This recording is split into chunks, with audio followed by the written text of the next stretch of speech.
Assalamu alaikum jama'a, barkanku da zuwa tasharmu. Idan wannan shine karonku na farko, ku danna mana alamar subscribes.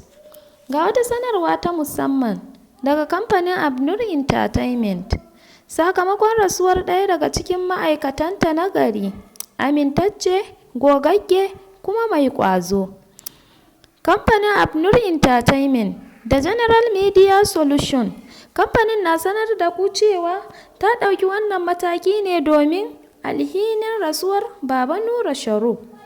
Ofishin Abnur da ke Kano za a rufe shi har zuwa kammala addu'ar kwanaki 7. Haka zalika an dakatar da duk wani fim da ake nunawa sai bayan kwanaki 40, har da ma wadda za a dawo nunawa shi ma sai bayan kwanaki 40. Allah ya ji kansa da rahama, ya gafarta masa, ya kuma ba wa iyalansa da abokan aikinsa haƙurin jure wannan babban rashi, amin.